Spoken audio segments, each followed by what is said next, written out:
The Grand Hall of the Galactic Council sparkled under the light of 3 artificial suns. Tall windows showed the stunning view of countless stars and passing ships.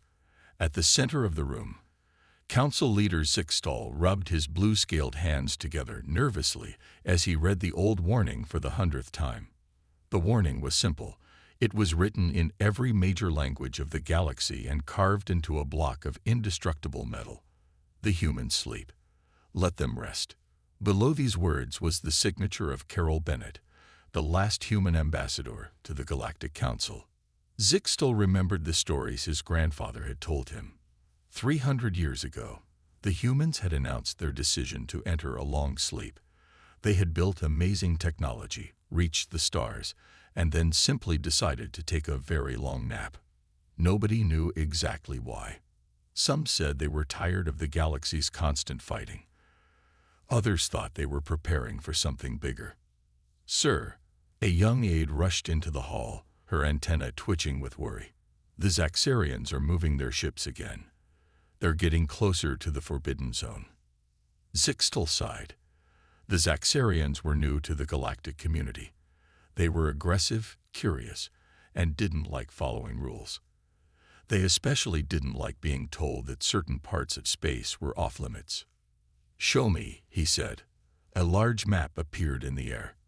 Red dots showed the Zaxarian ships moving steadily toward the edge of human space. Earth, the human homeworld, sat in the middle of the Forbidden Zone like a sleeping giant. "They're testing our patience," said Council Member Rala, an old being made of living crystal. "The Zaxarians think the stories about humans are just fairy tales. They don't believe the warnings." In another part of the hall, researchers were studying old videos of humans.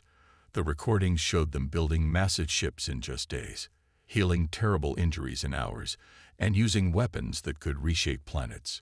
But the most impressive thing was how quickly humans could adapt and learn. "Send another warning to the Zaxarian ships," Zixtal ordered. He walked to a display case that held human artifacts. Inside was an old human military uniform, a simple projectile weapon, and a device the humans had called a smartphone.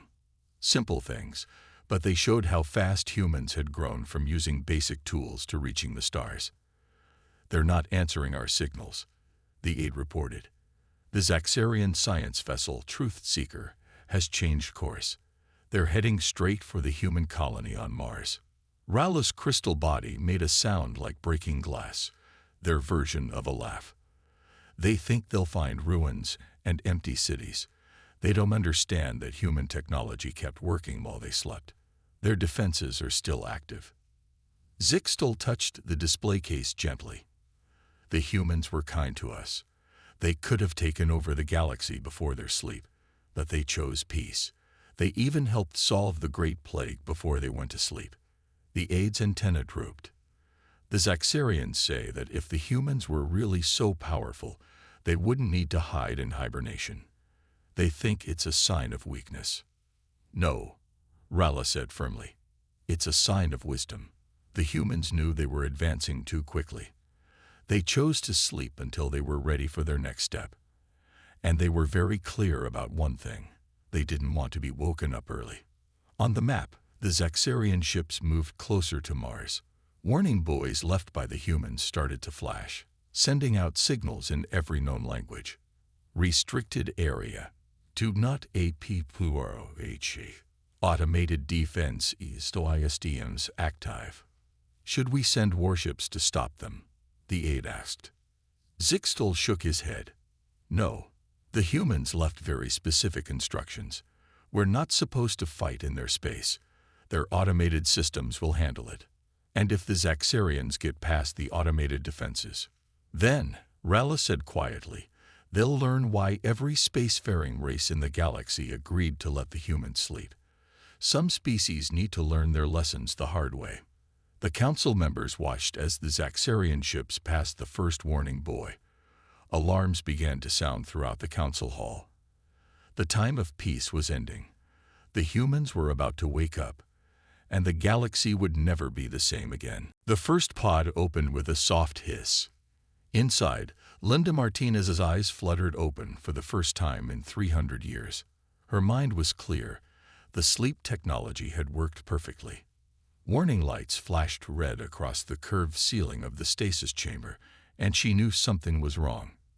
"Status report," she said, her voice rough from centuries of silence. The room's AI responded immediately. "Welcome back, Dr. Martinez. Unauthorized vessels have breached Mars' defense perimeter. Earth awakening protocols are now active.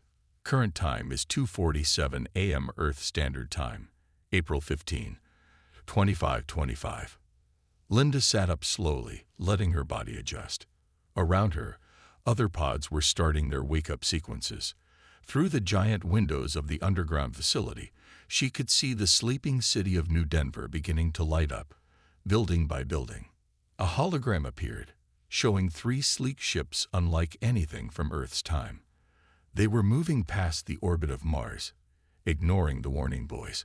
Linda watched as the automated defense platforms around Mars powered up, firing warning shots across the alien ship's path.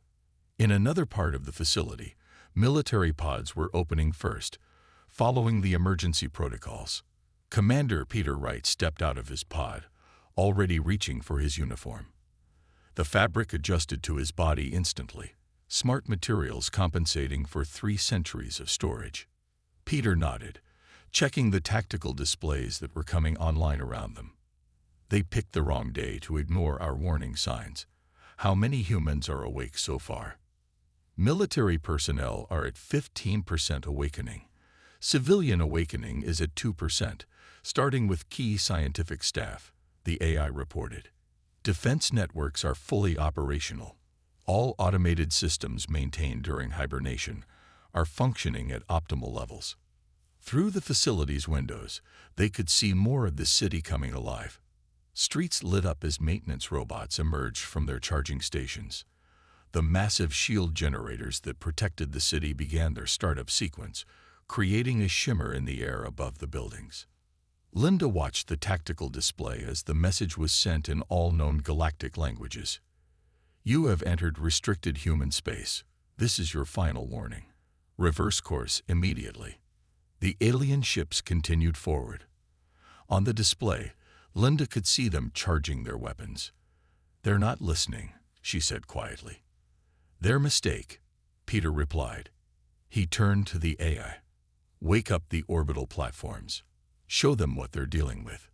High above Earth, hidden defense satellites emerged from their camouflaged positions. They had been maintaining silent watch for centuries, upgraded regularly by automated systems while their creators slept. Energy readings from the alien ships showed they were far behind human technology. In the stasis facility, more pods were opening. Chief Engineer Ben Rogers stepped out, immediately moving to check the power systems. "Everything's running perfectly," he said. "The fusion reactors never even hiccuped in 300 years. "What about the Mars colony?" Linda asked, bringing up more displays. The red planet appeared in holographic detail. The dome cities were beginning their wake-up sequence, lights coming on in patterns that spread like ripples in a pond. The alien ships were now close enough to see the cities, probably surprised to find them in perfect condition. "They thought they'd find ruins," Peter said, shaking his head. "They expected us to decay while we slept. They don't understand that we planned for everything." More displays showed awakening sequences starting across the solar system. The Jupiter mining stations, the Saturn research bases, and the deep space monitoring posts, all were coming back online. Humanity had spread far before their great sleep, and every outpost had been maintained by tireless automated systems. "Alien vessels are powering up main weapons," the AI announced. Linda watched the tactical display as the alien ships prepared to fire. She felt a mix of sadness and determination. Humanity had chosen to sleep, to give themselves time to mature as a species. They had left clear warnings, asked politely to be left alone.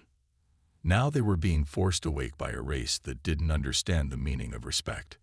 "All awakened military personnel are at battle stations," Peter reported.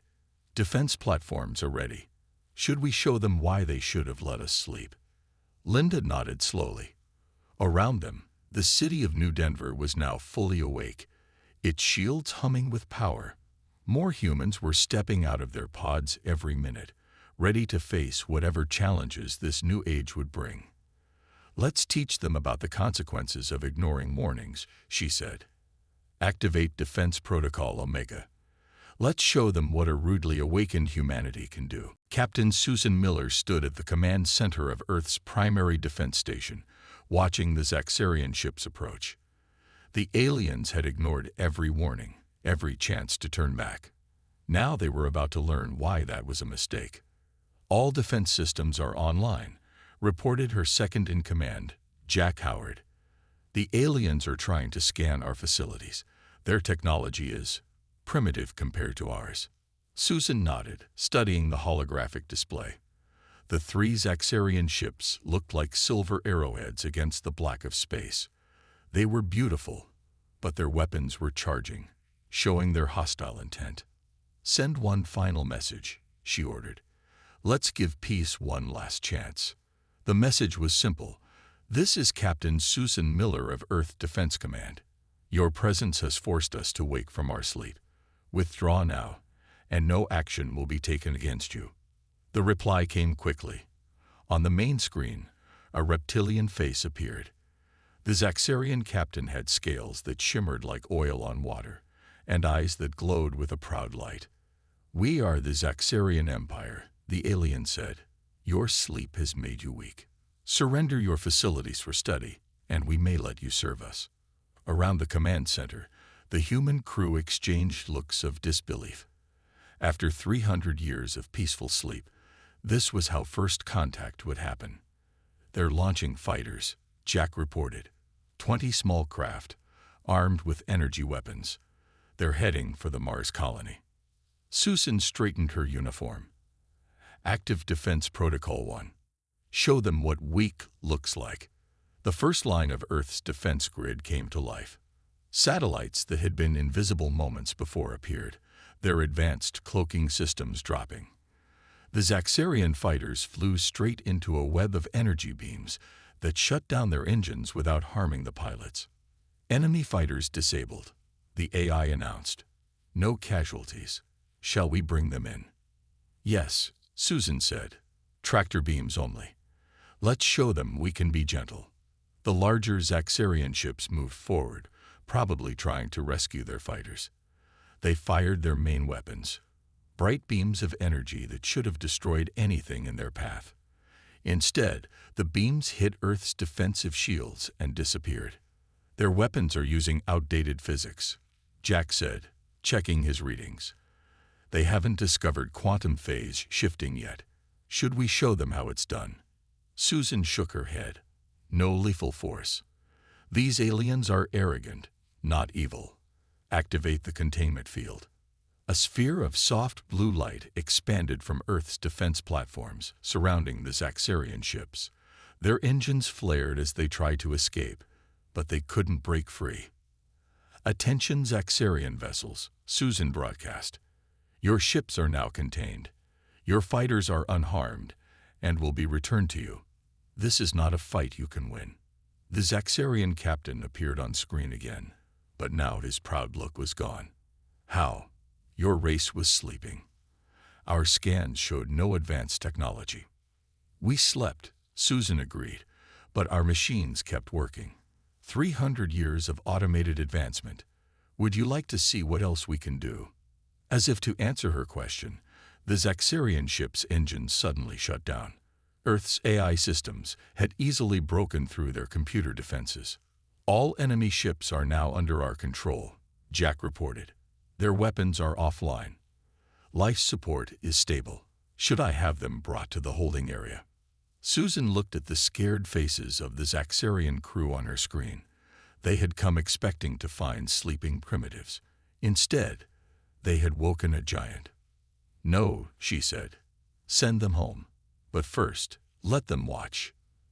The containment field became transparent, giving the Zaxarians a clear view as more of Earth's defenses revealed themselves. Massive stations appeared from behind cloaking fields. Fleets of automated ships emerged from hidden docks. The entire solar system seemed to come alive with technology far beyond the aliens' understanding. "Remember this," Susan told the Zaxarian captain. "We chose to sleep. We chose peace. But we never chose to be weak. Take this message back to your empire. The humans are awake now. Don't make us regret it." The containment field released the Zaxarian ships. Their engines came back online. For a moment, they just floated there, watching the display of power around them. Then, without another word, they turned and fled toward their own territory. They had learned their lesson. Sometimes, the best warnings are the ones you wish you had heeded. Chief Engineer Catherine White walked through the massive underground shipyard of Luna Base, watching as robots finished assembling vessels that had been under construction for 3 centuries. The sight was incredible. Hundreds of ships, each one better than the last, built slowly and perfectly while humanity slept. "Status report," she called out to her team. Around her, other engineers were waking up and checking their stations. "All ships are combat ready," said Alan Cooper, her assistant. He pulled up a holographic display showing rows of completed vessels. The automated systems kept building and improving them the whole time we slept. The newest ones have technology we didn't even dream of when we went to sleep. Above them, through the thick crystal dome of the lunar facility, they could see Earth glowing blue and beautiful. More defense platforms were appearing every minute as cloaking fields dropped, revealing humanity's true strength. "The Zaxarians have retreated past Mars orbit," the base AI announced. "But our deep space sensors show they're calling for reinforcements." Catherine nodded, walking over to inspect their newest ship. It was sleek and dark, its hull made of materials that could repair themselves. "They still think they can fight us. They don't understand what they're dealing with." In another part of the base, military strategist Daniel Clark was reviewing the tactical situation. Holographic maps showed the position of every human facility in the solar system, all coming online after centuries of sleep. "The Europa base is fully awake," he reported. "Their ice mining operations never stopped. We have enough fuel and resources to run our entire fleet for decades." New alerts flashed across his screen. The Zaxarian Empire was mobilizing its forces. Hundreds of ships were heading toward human space. "They're bringing their whole fleet," Alan said, looking worried. "At least 500 ships." Catherine smiled as she checked the production numbers from the automated shipyards. "That's all. Our lunar yard alone has built more ships than that while we slept. And each of ours is centuries ahead of theirs in technology." Deep in the asteroid belt, more human facilities were waking up. Massive mining operations that had worked tirelessly for 300 years had built up stockpiles of resources beyond counting. Factory ships that had been hidden in the shadows of larger asteroids revealed themselves, their holds full of weapons and supplies. "Defense grid is at full power," Daniel reported. "All colony bases report ready status. Should we start deploying the fleet?" Catherine walked to a large window overlooking the shipyard. Robots were moving the completed vessels into launch position. Each ship was a masterpiece of engineering, designed by human minds and perfected by 3 centuries of automated improvements. "Send out the scout ships first," she ordered. "Let's see what we're dealing with."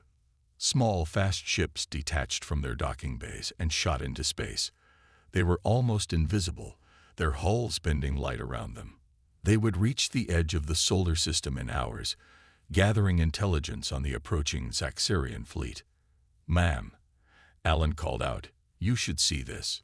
He brought up new readings from their deep space sensors. The Zaxarians weren't just sending ships. They were broadcasting to the whole galaxy, calling for allies to help them deal with the human threat. "They still think they're the ones in control," Daniel said, shaking his head. "They have no idea what they've started." Catherine touched a control panel, and the floor beneath them became transparent. The sight below took her breath away. Level after level of shipyards stretched down into the moon's core, each one full of vessels ready for launch. "We didn't want this," she said quietly. We chose to sleep because we knew we were advancing too fast. We wanted time to grow wiser along with our technology, but they wouldn't let us sleep in peace. The first scout ships were sending back data now. The Zaxarian fleet was impressive by their standards. Ships of all sizes, armed with their most powerful weapons. Should we power up the planetary defense systems? Alan asked. Catherine looked at the approaching fleet, then at humanity's hidden strength finally revealing itself. Yes, she said. It's time to show them why the old races warned them not to wake us up. Launch the first wave. Let's give them a proper welcome. Around the solar system, humanity's true power was awakening. They had slept as giants, and now they would show the galaxy why some mornings should be taken seriously. Admiral Christopher Brown stood on the bridge of the Earth flagship Dreamwalker, watching as his fleet took formation. Each ship gleamed with a dark blue metal that absorbed light, making them look like moving shadows against the stars.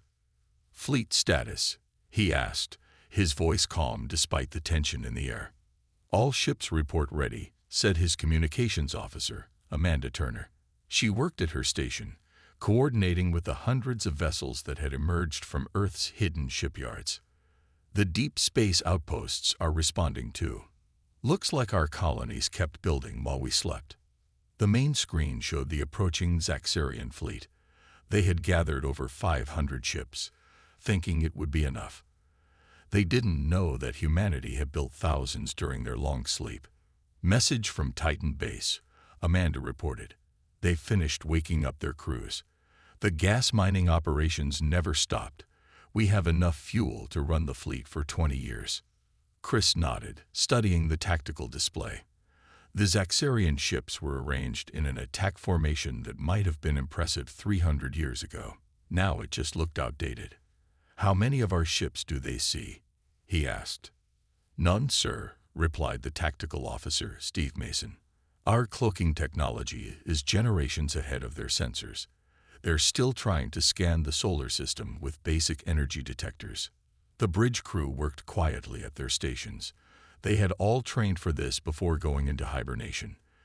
The sleeping giant was awake now, and it remembered all its old skills. Signal from the Zaxarian command ship, Amanda said. They're demanding our surrender. They say they'll show mercy if we give them our technology. A few crew members laughed. The Zaxarians still didn't understand what they were facing. They thought they were the advanced ones, coming to claim technology from sleeping primitives. Show them our first response, Chris ordered. Drop cloaking on defense platforms only. Around the solar system, massive space stations appeared. They had been built into asteroids, moons, and even the rings of Saturn. Each one was a fortress that could fight off an entire fleet. Enemy ships are adjusting course, Steve reported. They seemed surprised by our defenses. Now show them our second response, Chris said. Wake up the Jupiter division. Near the giant planet Jupiter, something massive began to move. A whole moon, one that the Zaxarians had thought was natural, began to change shape. It split open like a flower, revealing a vast shipyard inside. Brand new vessels poured out, their hulls shining in Jupiter's light. Sir, Amanda called out, we're getting signals from the Kuiper Belt bases.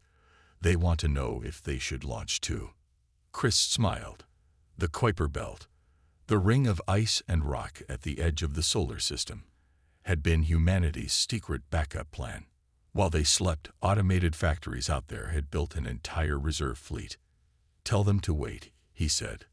Let's not show all our cards at once. The Zaxarian fleet had stopped advancing. Their sensors must be going crazy as more and more human ships appeared. Each one was more advanced than anything the aliens had ever seen.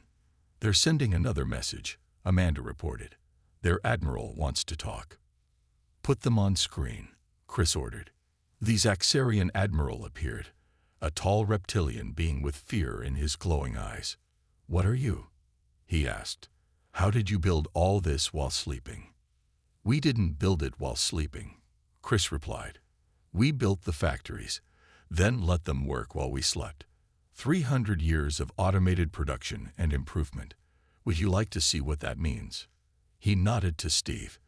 Around the solar system, every human ship dropped its cloaking field at once. Thousands of vessels appeared, surrounding the Zaxxarian fleet completely. "This is humanity's response to your invasion," Chris said calmly. "We asked to be left alone. We warned you not to wake us. Now you face a choice: retreat or learn why those warnings existed." The Zaxxarian admiral stared at the display, watching as more human ships kept appearing. His mighty fleet now looked tiny and weak in comparison. "Perhaps," the admiral said slowly, "we should have listened to the warnings." Chris nodded. "Yes, you should have. The question is, what will you do now that you know the truth?" General Andrew Phillips watched from his command center as Operation Rip Van Winkle went into action. The Zaxxarian Empire had made their choice. Instead of retreating, they had called in their entire military fleet. "Enemy ships coming through faster than light travel," reported Nancy Baker, his sensor officer. "They're bringing everything they have. Over 2,000 ships now." Andrew stood calmly, hands behind his back. The Zaxxarians thought numbers would save them. They were wrong. "Start the operation," he ordered. "Show them what 300 years of planning looks like." The first phase began quietly. Tiny robots, smaller than dust, had already spread through the enemy fleet. They had been riding on the solar wind, too small for Zaxxarian sensors to detect. Now they went to work, sending back detailed scans of every enemy ship. "Their technology is exactly what we expected," said Weapons Officer Paul Garcia. "Energy shields, plasma weapons, basic AI. Nothing we haven't dealt with before." The Zaxxarian fleet moved forward in attack formation. They had arranged their ships in layers, like a wall of metal and energy. It would have been impressive against any normal enemy. "Launch the drones," Andrew commanded. From behind Mars, thousands of small unmanned ships shot forward. They were fast and smart, each one controlled by an AI that had spent centuries practicing space combat. The Zaxxarians fired at them, but their weapons were too slow. "Drones are in position," Paul reported. "Ready for Phase 2. Andrew nodded. "Begin electronic warfare." The drones activated special transmitters that humans had designed before their sleep. The signals went straight through Zaxxarian shields, hitting their computers with 300 years of viral evolution. Ships began losing power, their systems confused by attacks they couldn't understand. "Half their fleet is dead in space," Nancy announced. "No casualties. Their life support is still working." But the Zaxxarians weren't done. Their remaining ships launched fighters, small, fast craft piloted by their best warriors. They charged toward Earth, determined to prove their strength. "Activate the gravity nets," Andrew ordered. Hidden generators around the solar system powered up. They created special fields that bent space itself, turning the fighters' own speed against them. The small ships slowed down, then stopped, caught like flies in a web. "All enemy fighters contained," Paul said. "Their motherships are trying to rescue them." Andrew watched as the Zaxxarian fleet struggled. They were brave, he had to admit that. But bravery wasn't enough against an enemy that had spent centuries preparing. "Send in our main fleet," he commanded. Standard capture formation. Human ships appeared from their hiding spots behind planets and moons. They moved with perfect coordination, surrounding the enemy vessels. Their dark hulls absorbed enemy fire like it was nothing. "Sir," Nancy called out, "the Zaxxarian admiral is sending a message to their homeworld. They're asking for their entire reserve fleet." Andrew smiled slightly. "Good. Let them come. The more they send, the more they'll learn." The space around the solar system lit up as more Zaxxarian ships arrived. They had emptied their home defenses, bringing every ship they had. Over 5,000 vessels now faced the human fleet. "They still think this is about numbers," Paul said, shaking his head. "Then let's teach them differently," Andrew replied. "Activate the quantum field." This was humanity's greatest defense, technology that could control space and time itself. A strange light spread out from Earth, covering the whole solar system. Inside this field, human ships could move in ways that broke the normal rules of physics. The Zaxarian fleet watched in horror as human vessels simply appeared inside their formation. Their careful battle lines meant nothing now. Each human ship could be in many places at once, moving through space like ghosts. "Enemy fleet is in chaos," Nancy reported. "They're trying to retreat, but the quantum field is disrupting their faster-than-light drives." Andrew looked at the tactical display. The entire Zaxarian military was trapped now, helpless against technology they couldn't even understand. "Send the message," he ordered. "Tell them that surrender is their best option. The longer they fight, the more they'll lose." The battle was already over, even though the Zaxarians didn't know it yet. This was the art of war as humanity had perfected it, winning without destroying, defeating without killing. "Sometimes," Andrew said quietly, "the greatest victory is showing your enemy why they should never have started the fight at all." The Grand Hall of the Galactic Council was packed with representatives from every known species. Chief Representative John Harrison stood at the center, his calm presence a sharp contrast to the excited whispers filling the room. The Zaxarian surrender had happened just hours ago, and now the galaxy wanted answers.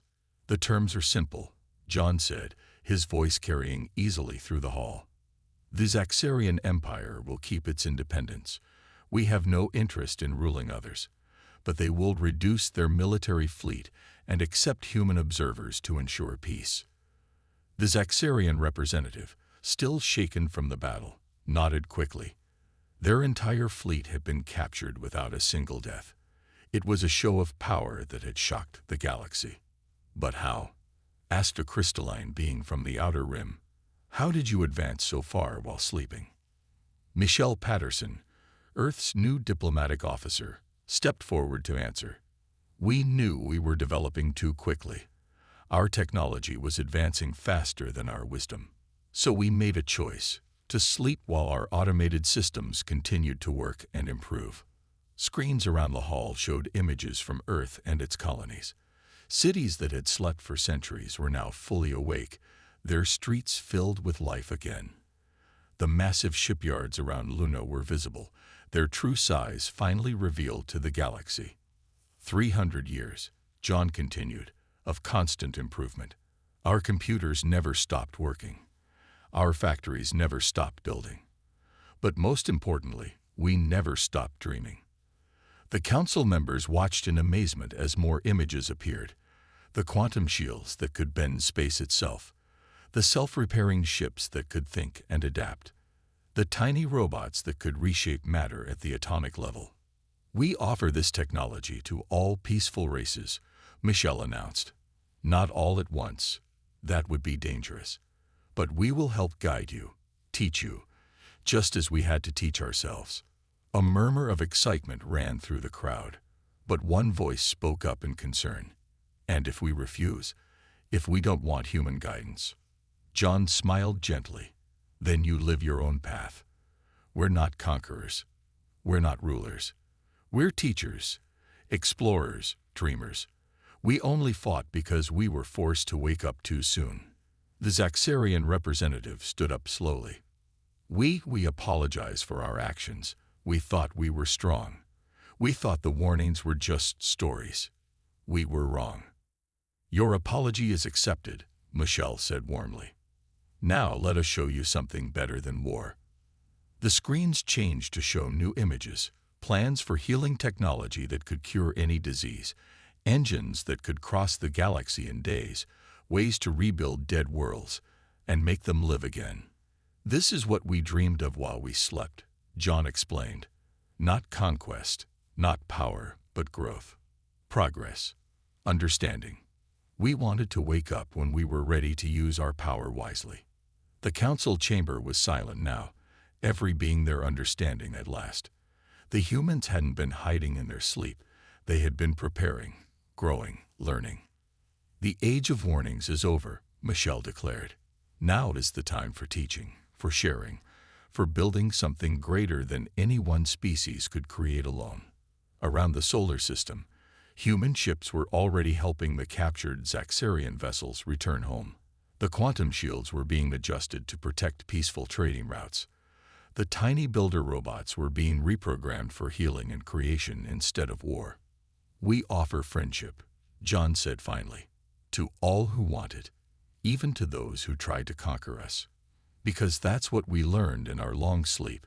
The greatest power isn't in weapons or shields or mighty fleets. It's in the wisdom to use your strength to help others grow."